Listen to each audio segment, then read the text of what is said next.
We do all this marketing, right, for all the Nike athletes, but the one Nike athlete who just happens to be the most marketable, who just happens to be the most noticeable, who just happens to be the most recognizable, who just happens to be the face of women's sports, period.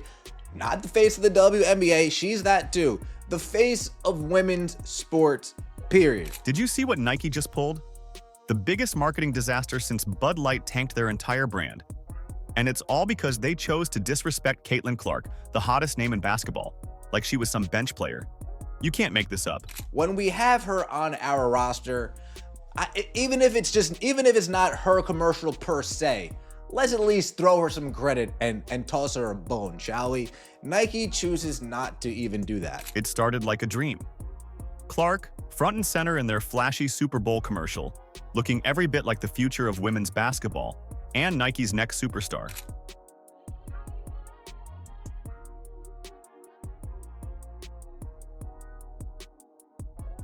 Fans were hyped. Social media was buzzing. Travis Kelce was shouting her out. Even casual sports fans were tuning in, realizing Caitlin Clark is that girl. She wasn't just being introduced as Nike's next face, she was being crowned. But just when it seemed like Nike finally understood her value, they did something so baffling, it felt like a deleted scene from Dumb and Dumber. The very next day, Nike dropped a follow-up ad. And guess what? Clark was gone. Wiped from existence like she had violated some top-secret company policy. You want to know what I'm selling? I'm selling greatness! Asia Wilson, 3-time MVP. We got Jordan Childs, we got Juju Watkins, we got Sha'Carri Richardson, and we got Arena Sabalenka. Champion. Hustling is not easy, but I love it. Sabrina, I know you want to cheat. Thinking about it? You're thinking about it. They're gonna go fast, kind of like Sha'Carri. I accept cards. Where's the card? Come on. Oh wait, but what's in that box? These don't come out till March. They may or may not be shirts, but if I tell you, I'm gonna have to kill you. Oh, you want one of these? Nike.com. Who wants a t-shirt? Every other athlete from that Super Bowl spot, highlighted, praised, named one by one like they were receiving medals. But Clark, silent. The face that had fans scrambling to buy jerseys just hours earlier was suddenly treated like a nobody. Look like Nike is definitely in hot water over the Caitlin Clark commercial that appeared a day after the Super Bowl. Now, we all know Caitlin Clark had that big-time commercial that aired during the Super Bowl. Even Travis Kelce reacted to the first one. Fans didn't just notice, they detonated. Twitter, Instagram, TikTok, it all blew up. Why is Caitlin Clark missing? Where's Caitlin's name? Nike, are you serious right now? The comment sections were like a live roast session. One fan posted, "You make an ad and hype her up, then delete her like we imagined it? She's literally the reason we care." Another went in harder. "Nike, you clowns are fumbling the future. Bud Light, Part 2. So Caitlin Clark had her Nike commercial. And, well, she didn't have her Nike commercial. She had one Nike commercial, and then the other one, they went out of her way not to talk about her. They went out of their way to not talk about Caitlin Clark. This wasn't just a marketing misstep. This was a slap in the face to every basketball fan who's watched Clark revolutionize the game. This is the same player selling out arenas before she's even played a WNBA minute. The player whose jersey sales broke records the second it dropped. The one who has ESPN analysts casually mentioning MVP potential before she's taken a pro dribble. Nike had gold in their hands, and they threw it away like a busted sneaker. Nike, Nike, Nike. Oh my God. Nike. Folks, sometimes it's just unbelievable. I don't even know. I'm speechless. I am speechless with. And while Nike was erasing Clark, other brands were racing to align with her. Gatorade, Wilson, State Farm, even Panini trading cards, they saw the future. They saw Caitlin Clark. Nike? They were busy fumbling the bag. But here's the best part. Wait until you hear how Nike tried to cover this up. It's so ridiculous you'd think Angel Reese was running their PR team. Spoiler alert, it made everything worse. In typical Caitlin Clark fashion, Caitlin Clark's Voldemort. They can't say Voldemort's name. Cheryl Swoops can't say Caitlin Clark's name. It wasn't just diehard fans calling out Nike's disaster. Industry experts were floored too. The people who literally build brands for a living were all saying the same thing. Caitlin Clark is the most marketable athlete in women's sports right now, and Nike just tossed her aside like she was nothing. Talk about fumbling the bag. These aren't random Twitter accounts. These are marketing professionals and sports analysts who know what it means to have a once-in-a-generation star. And they were all staring at Nike like, how do you mess this up? You've got gold in your hands, and instead of building a legacy, you drop it on the floor and step on it. Somebody said, so you make an ad and you mention everyone except Caitlin Clark. She is the reason for all of the hype. Show the respect she deserves. Can't wait for CC to go to another brand that will respect her. Your history is bookmarked. One analyst even said Clark could be the Steph Curry of women's basketball in terms of commercial impact. Think about that. Curry changed the sneaker game for Under Armour. Nike had a chance to do the same with Clark, and they blew it. But here's the thing. Nike's initial mistake was bad, but what they did next turned it into a full-scale marketing disaster. Because instead of owning it like a billion-dollar company should, they panicked. Full meltdown mode. And their attempt to fix this, it made everything 10 times worse. They put a commercial out, and if you guys did not hear, they released a quote-unquote director's cut. And by the way, this is my favorite thing of all. Picture this. Someone at Nike must have thought they could slap a quick Band-Aid on the wound, so they took the original Super Bowl ad and tried to retroactively cram Caitlin Clark's name in. But it wasn't a slick edit. It was a butcher job. So let's take a listen to this. Let's take a listen to this. Nike actually put this one out after the fact. You want to know what I'm selling? Rookie of the Year, Caitlin Clark. I know you want a tee. Okay. Nike.com. They re-recorded it. Like, that's not even, I mean that. That's like, listen to it. They threw a voiceover into the ad, hastily forcing in a line about Clark like it was some last-minute homework assignment. And the result? Pure comedy. The voice didn't match the speaker's lips at all. It was like watching one of those old-school kung fu movies where the mouth is still moving 5 seconds after the words stop.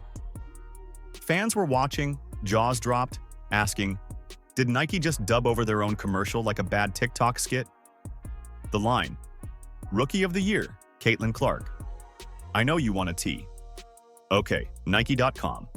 Was so awkward and forced, it felt like someone recorded it in their car on the way to work. Sorry, Ego. They say, hey, Ego, can you just send us a couple lines? Can you just send us a couple lines? Voicemail, email, voice note, memo note, whatever the case may be. Just send us a couple lines and we'll throw the voiceover in of you saying Caitlin Clark and everybody will be happy, right? Everybody will be happy, right? Social media had a field day. The comments roasted Nike like never before. One fan asked, did they make her send in a voicemail for this? Another joked, y'all thought we wouldn't notice the bad dub? Nike's on the Bud Light path.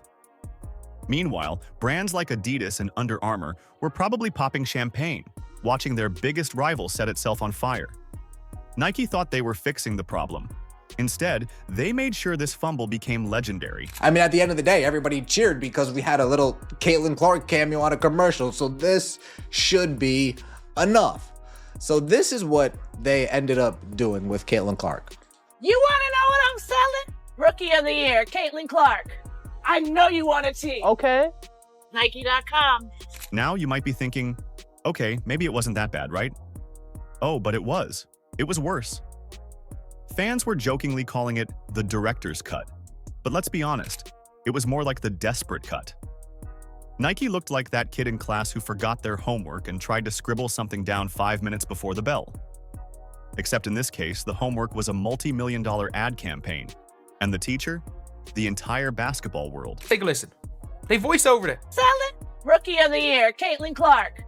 She's not, I know you want a tee. Okay. she's not even talking. Like, she's silent, and two, it's a voiceover. Selling? Rookie of the Year, Caitlin Clark. I know you want a tee. Okay. So someone edited that in post-production. But here's where it goes from embarrassing to downright unbelievable. This isn't just about a clumsy voiceover or a bad edit job. This is about a global powerhouse like Nike, known for setting the standard in sports marketing, fumbling their crisis management so badly it's almost impressive. They had a golden opportunity to own up to their mistake, put their hands up and say, "Hey, we blew it. We're sorry. Caitlin Clark deserves better." Instead, they chose the corporate version of "my dog ate my homework." How ridiculous is this?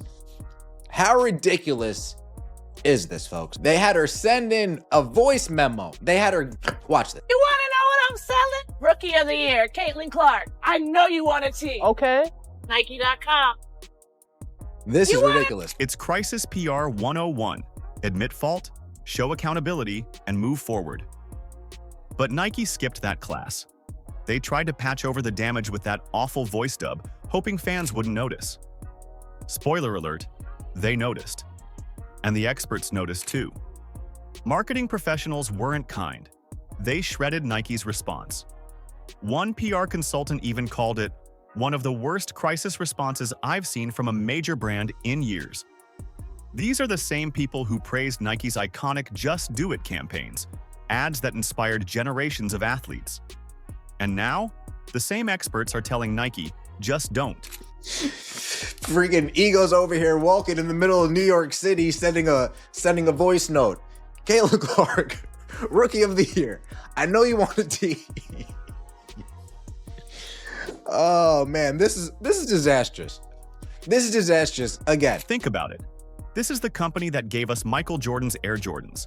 The company that turned Serena Williams into a global icon. The company that built campaigns that made kids believe they could fly. And now, they're out here dubbing over their biggest rising star. Fans weren't just disappointed, they were furious. The backlash hit social media like a tidal wave. Twitter, Instagram, TikTok, everywhere you scrolled, you saw the same thing. Fans calling Nike out for disrespecting Caitlin Clark. One tweet went viral. "Nike, you're a bunch of clowns. Why wasn't Caitlin's name said?" That comment, just the tip of the iceberg.